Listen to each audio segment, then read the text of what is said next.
The Walking Dead, Dead City Season 1 finale update. Not a lot of ups and downs, but more like an extended trailer. Hershel was rescued, but that was just the beginning. The story picks up right after the previous episode. Ginny's signal flare streaks across the night sky, prompting Negan and Pearly to quickly exit their vehicle and assess the situation. Negan, believing it to be Maggie's signal, starts searching for Maggie. However, Ginny approaches from the side. Upon seeing Negan, Ginny breaks into a long-lost smile. Negan rushes forward and embraces Ginny. Just as Negan is about to inquire about the situation, Maggie suddenly arrives. Negan asked Maggie why she didn't tell him Ginny was coming to Manhattan. Maggie, however, disguises the truth, claiming she randomly encountered Ginny in the arena. Maggie keeps talking, not giving Ginny and Negan a chance to communicate. Negan suspects that Maggie is hiding something. At this moment, the growling of nearby zombies interrupts them, and they must retreat quickly.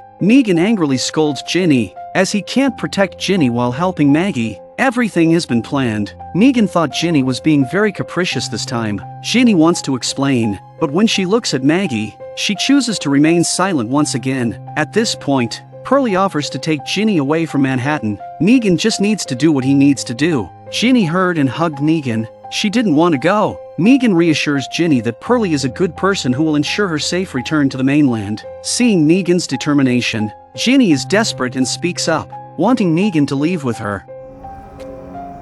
Todos estos meses y ahora quieres charlar. Yo quiero que... Seeing Ginny's determination, Negan reveals the truth from years ago. It turns out Negan lied about being wanted for robbing a wagon. In reality, he killed 5 people, including Ginny's father, and he kept Ginny with him because he knew she had no remaining family. Que sabía que no tenías a nadie. La deuda que tenía que pagar. Upon hearing the truth, Ginny is filled with disappointment and anger and promptly leaves with Pearly. Under the cover of night, they make their way to the docks. Pearly ties phone blocks together, and the two of them leave the dead city this way. When daylight comes, Pearly brings Ginny to the newly established The Hilltop. Maggie's friends are waiting for Ginny. Seeing the clothes left in the back seat, Pearly wants to remind Ginny, but Ginny glances at Negan's shirt and enters the gate without looking back. Pearly then drove the car on his way home. He was once again at the state line in New Babylon. Pearly looks at the hanging zombie nearby, feeling a mix of emotions. In the office, he begins to report his work. Pearly tells the governor that he has taken care of Negan. His colleagues all cheer, relieved that the troublemaker is finally dealt with. However, the governor has other plans. Digo que hubiera estado bien exponerlo. She signals for Pearly to take a cigar and relax. Politely, Pearly declines the governor's offer. The governor is a little pissed off that her men have to obey her orders. She smiled and questioned Pearly's 3 children with a threatening tone in her voice. Reluctantly, Pearly takes the cigar the governor offers. Then, the governor launches into a lengthy discourse, educating Pearly about the formation of methanol and ethanol. Once finished, she reveals her greed. In this post-apocalyptic world, resources are everything. It's only now that Pearly realizes a resource war is about to begin. On the other side, after Ginny's departure, Maggie and Negan are on guard duty in the building. They are searching for signs of the Croat. A short while later, a sports car came speeding by, and they rushed to the roof to observe the movement. Seeing the smoking building in the distance, they quickly pinpoint their destination. Maggie and Negan set off, traveling quickly through the city. After a long walk, they finally arrived at the place where the smoke was coming from. Before arriving in Manhattan, Maggie mentioned that this place seemed suspicious. Negan laughed and said Maggie's judgment was spot on. Unbeknownst to Negan, this place is where Maggie and the Croat make their trades. However, the conversation that follows suggests that Negan has already figured out Maggie's ulterior motives. No lo sé, tal vez sabía que... Estuviste en las cloacas con Ginny. Solo quería explicar. Negan's expression suddenly turns menacing. In the next moment, they engage in a fierce fight. And this time, Negan is not holding back for Maggie.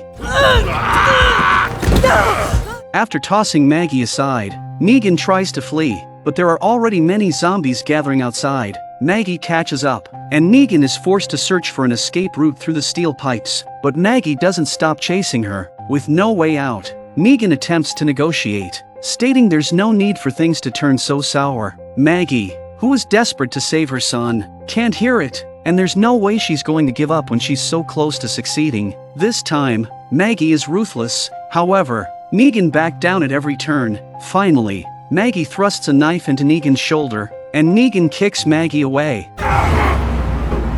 Negan, displaying his toughness, swiftly pulled the dagger out from his shoulder. Without hesitation, he leaped off the platform. Maggie seems to want to resist. Negan directly pressed the dagger against her neck. Maggie gave in for a while. Negan then voiced his conjecture. The Croat hadn't actually taken the Hilltop's food. Instead, he had taken Maggie's son as collateral, with Negan himself as the bargaining chip. While Negan had correctly deduced the answer, he couldn't fathom the Croat's motive for doing so. Negan tried to convince Maggie that things didn't have to be this confrontational. Together, they could be unstoppable and easily rescue his son. Maggie knew this but couldn't get past the hurdle. She can't get Glenn out of her mind. Que no importan las excusas que te di o cuántas veces me haya disculpado. No puedes superarlo. Y no debería. Soon, the Croat arrived with his gang of thugs. Maggie picks up the dagger on the floor, and with that Negan is subdued. Upstairs, the Croat reveled in his success. On the way back, the Croat said they had initially gone to the Savior's headquarters to find Negan, but it had long been abandoned. They had spent months searching until they received information about 4 sheriffs and gathered intelligence about Maggie. Maggie had a fatal weakness, Hershel. Everything had fallen into place. Even the Croat hadn't anticipated that Maggie would actually complete the mission. They arrived at an abandoned building, which seemed to be the location where Hershel was being held. Negan had only one request, that Maggie take care of Ginny. Before Maggie could answer, Hershel was taken out. The Croat kept his promise, allowing Maggie to leave with her child. Negan, too, gave up without resistance, walking inside. Me alegra verte, Hershel.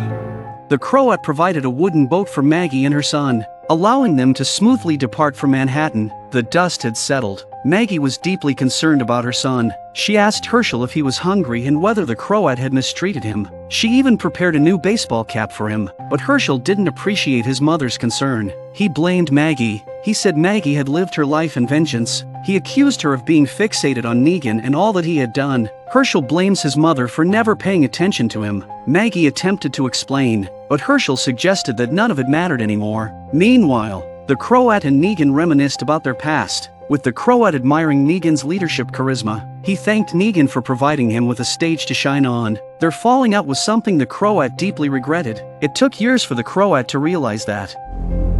Me llevó mucho tiempo poder entender lo que pasó. Sí, no debía haber matado a la niña.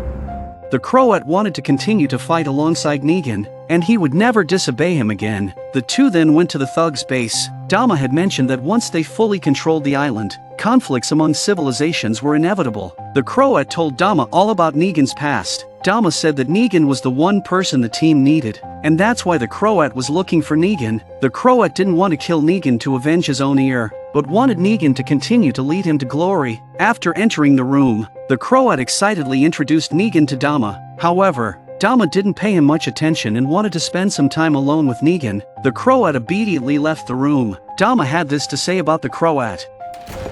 Carajo.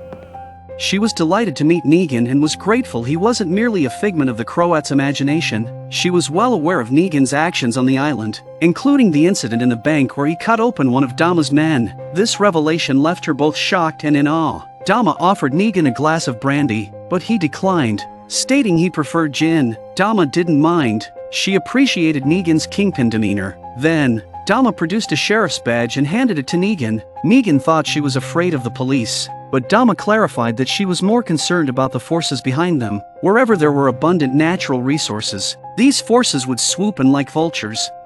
La isla necesita valentía, carisma. Ahora más que nunca, alguien con ese especial, diríamos. Dama's comment made Negan very happy, and isn't it just himself? Negan became intrigued, took a seat on the couch, and asked Dama why she believed he would help her. Dama explained that north of Manhattan's Harlem neighborhood, there was another group of people. She needed Negan to bring them under the same rule. Together, they would be unbeatable, and Negan would once again have everything under his thumb. Dama then handed Negan a key. After receiving the key, Dama presented a box to Negan, gesturing for him to open it. Though somewhat hesitant, Negan eventually opened the box and saw Hershel's severed toe. Dama knew Negan's character. Negan would take responsibility for the boy whose family he destroyed. Furthermore, Hershel had been in this very room, and he had felt safer with Dama than with his own mother. Maggie stared in shock at the portrait of the woman before her. She had never truly understood her own son. Dama also used this as an invitation to Negan. Quedé con un pedazo de él. Eventualmente lo dejé ir a cambio de... Y siempre puedo volver. Haz que dure. Mucho que planear. This was how the first season's story concluded. The Walking Dead protagonist group's first spin-off ends. As to whether or not Negan will rule Dead City next, will Hershel go dark? Will Maggie and Negan be able to team up again? Whether The Walking Dead, Dead City Season 1 was merely a pilot run is something we are all left in the dark about. This is just the beginning. With the release of the spin-off, The Walking Dead franchise's popularity has soared once more. All will be left to the judgment of the viewers. We'll see you in the next episode.